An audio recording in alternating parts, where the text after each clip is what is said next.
الذين آمنوا وتطمئن قلوبهم بذكر الله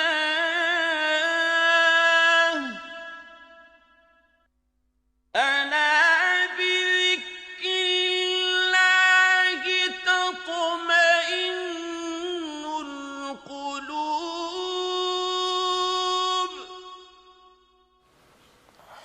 الحمد لله رب العالمين، نحمده ونستعينه ونستغفره ونعوذ بالله من شرور أنفسنا ومن سيئات أعمالنا، من يهده الله فلا مضل له ومن يضلل فلا هادي له، وأشهد أن لا إله إلا الله وحده لا شريك له، وأشهد أن محمدا عبده ورسوله. أما بعد، فإن أصدق الكلام كلام الله، وخير الهدى هدى محمد صلى الله عليه وآله وسلم، وشر الأمور محدثاتها، وكل محدثة بدعة، وكل بدعة ضلالة، وكل ضلالة في النار. خوشكو برا برزكانم، بینرە خۆشەویستەکان، لە خزمەتتان جارێکی تر دیدارێکی تازە و نوێ لە خزمەتتان لە باسکردنی بابەتێک لە بابەتە گرنگەکان، ئەویش بریتیە لە تامەزرۆبوونی موسڵمان بۆ جیهاد و تێکۆشان لە پێناوی خوای گەورە و باڵا دەستە. لە بەرنامەکانی کەناری ئارامی ئەم بابەتەش باسەکەین بۆ هیوایی کە خوای گەورە و باڵا دەست ئارامیمان پێ بەخشێ لە ڕۆژێکە هیچ ئارامیەک نییە ئیلا ئەوە نەبێ کە خەڵکانێک لە ژێر سێبەری عەرشی ئەوا بن، حسابنەوە ڕێزدێگیراو بن ئینشاءالله خوای گەورە بماناتێ. خوشک و برا بەڕێزەکانم، جیهاد لە پێناوی خوایە بەڕاستی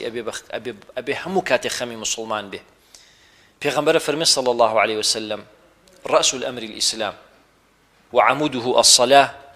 وذروة سنامه الجهاد في سبيل الله. فەرمێ سەری هەموو کارێکە دەبێ ئیسلام بێ، بەڕاستی هەموو کارێکە تۆی کەی ئەبێ بە ئیسلام تۆ پێوانەی بکەی، قیاسی کەی ئیسلام ڕێی پێیاوی یان ڕێی پێ نەیاوی. ئەگەر ڕێی پێیاوی بیکە، ئەگەر ڕێی پێ ناوی وازی لێ هێنم، حرامە، لێی دوورەکەومەوە، چکە من لە خوا ترسم. وعەمود و پایەی ئەم ئیسلامە کە سەقفەکەی ڕاگرتووە بریتێ لە نوێشکردن، نابێ وازی لێ بێنی. لا حظ في الإسلام لمن ترك الصلاة. عمر فەرمی ڕزای خوای لێ بێ، ئەو کەسە بەشی بە ئیسلامەوە نییە کە واز لە نوێژێنێ. پاشان وذروة سنامه، لوتکەی هەرە بەرزی ئیسلام بریتێ لە الجهاد في سبيل الله. جیهادە لە پێناوی خوا. گەورەترین جیهاد ئەوەیە کە تۆ جیهاد بە نەفسی خۆت بکەی، لە پێناوی خوایە تێبکۆشی. إن الله اشترى من المؤمنين أنفسهم وأموالهم بأن لهم الجنة. ئەو نەفسە خوالی خۆت بفرۆشی بەخوا، نەک بە هیچ کەسێکی تر. خوای گەورە ئەو نەفسانە ئەکڕێ، نەفسی مسلمان ئەکڕێ، ماڵەکەی ئەکڕێ، مادام تێ ئەکۆشێ لە پێناوی خوا بۆ ئەوەی کە بەهەشتی باتێ. خوای گەورە دوجار نرخەکەی بەهەشتە، بەهەشتی باتێ. بۆیە خوای گەورە و باڵا دەست لە قورئان فەرمانی بە مسلمانان کردووە: ئینفیڕوا، بڕۆن، دەربچن، لە پێناوی خوایە جیهاد بکەن، خفافا وثقالا، بە قورس و سووکەوە، بە گەنج و پیرتانەوە، بە خوێنەوار و نەخوێنەوارتانەوە، هەمووتان دەربچن لە پێناوی خوایە جیهاد بکەن. وجاهدوا بأموالكم وأنفسكم في سبيل الله، بنفستان وبمالتان جهاد بكن لبيناوي خوا، ذلكم خير لكم إن كنتم تعلمون. أو تشاكتر بوتان قري وأزانا، أو تشاكتر بوتان. شيخ إسلام ابن تيمية رحمة خوالي بفرمي جهاد لبيناوي خوا زور جار بدسته. صحابي كرام دفاعيا لخوا كردوا، دفاعيا لبيغمبر كردوا صلى الله عليه وسلم بدستيان، دفاعيا لديني خوا كردوا، بشمشيركانيان لبيناوي خوايا، خۆیان بەخت کردووە، هەیان بووە چەندەن کە خورمایەکی پێ بووە، برسی بووە، ئەوە لە ساحەی جیهاد لە مەیدانی شەڕ لە پێناوی خوا برسی بووە، چەندەن کە خورمایەک بخوا بەڵکو و زەوتین و هێزێکی تێبێت، بەڵام بیری کردووە و توتی تا ئەم چەندەن کە ئەخۆم زۆر زۆرە کاتێک ماوەکەی فڕێیاوە لە پێناوی خوا چوە جەنگیوە و شەڕی کردووە لە پێناوی خوایە و دیفاعی لە ئیسلام و مسلمانان کردو لە پێناوی خوای گەورەیە شەهید بووە. ئەو جۆرە کەسانش خوای گەورە فەرمێ ولا تحسبن الذين قتلوا في سبيل الله أمواتا بل أحياء عند ربهم يرزقون خوای گەورە فەرمێ وا نەزاننەوانی کە لە پێناوی خوای گەورەیە وفاتیان کردو و مردوون کوژراون ئەوانە مردوون ئەوانە نەمردوون ئەوانە لە لای خوا زیندون يرزقون ڕزقیان نەدرێ لە بەهەشتا بە بەردەوامی وەکو باڵندەیەک لەم چڵ بۆ ئەو چڵ چۆن دەچێت لە باخچەیەکە ئاوازی خۆشە چڕێ لە بەهەشتا ئاوایە شەهیدەکان بۆیە شێخ ئیسلام فەرمێ ڕەحمەتی خوای لێ بێ جیهاد بەدەستە هەیە بە دڵە هەیە بە دەعوەیە بانگەوازکردن بە حوجە بە بەڵگە ئەمڕۆ چەند زەرورە موسڵمان لە پێناوی خوای گەورەیە بانگەواز بکە جیهاد بکە لە پێناوی خوایە بە حوجە و بەڵگە بە زمانی ئیسلام ڕوونکاتەوە بۆ خەڵک گەورەترین جیهادە چەند خەڵکیەگەیە مەسەلەن ئەمڕۆ بە بەڵگەی لاوازی ملحیدەکان تووشی شوبهە و گومان بووە بە بەڵگەی لاوازی خەڵکە گومڕاکان تووشی شوبهە و گومان بووە چەند جیهادێ گەورەیەتەوە بێ بە زمانت بەرامبەرەوانە بوەستیتەوە خەڵکی مسلمانان لەو شوبهە و گومانانە دەرکەیتە دەرەوە قسەی خێریان بۆ بکەی ئامۆژگاریان بکەی نەک بڵێ کەس ناچێتە قەبری کەسەوە مشکلی خۆیەتی منەقم چێ بەسەریەوە نەخێر لەسەر تۆ ماڵن تۆ مەسئولی ئەوە جیهادە لە پێناوی خوا گەورەترین ئەجر و پاداشت بۆ نووسرێ بۆیە فەرمێ بە حوجە و بە زمان ئەکرێ و بە ڕەئی ئەکرێ و بە تەدبیر و بە سەناعە و بە سیناعە و بە دروستکردن ئەکرێ ئەوە هەمووی جیهادە لە پێناوی خوا بە هەر نەوعێک تۆ توانی جیهاد لە پێناوی خوای گەورەیە بکەوە لە حەدیثەکە و شێخ ئیسلام ابن تەیمیە فەرمێ ڕەحمەتی خوای لێ بێ پێغەمبەر فەرموویەتی صلی الله عليه وسلم جاهدوا المشركين بأموالكم وأنفسكم وألسنتكم سێشتی داناوە هەرسێکی تۆ توانی جێبەجێ بکەی جیهادی مشریکەکان بکەن بە ماڵتان لە پێناوی خۆیان ببەخشە یارمەتی کەسێ بکە کتێبێ نووسێ کە دەعوە بانگەوازیەکە شتێکی بۆ بکڕەکە لە پێناوی ئەو دەعوەیە بتوانێ ئاسانکاری پێ بکە خەڵک بام بکە بۆ دینی خوا پەرە پێ بە دینی خوا بناسیێنێ بە خەڵک ئەوە لە پێناوی خۆیە جیهادە تۆش بە هەمان شێوە کە ئامادەی خۆت دەرەبڕی کە یارمەتی ئەو کەسەبەی تۆ لە پێناوی خوا جیهادت کردووە ئەو بە ماڵەکەی خۆت ئەو ماڵی کە خوا پێیاوی جیهادت پێ کردووە جاهدوا المشركين بأموالكم وأنفسكم بنفسی خۆتان وەکو سەحابەی کیرام ڕزای خوای لێ بێ وەکو حەمزە وەکو عومەر ڕزای خوای لێ بێ وەکو عوثمان ڕزای خوایان لێ بێ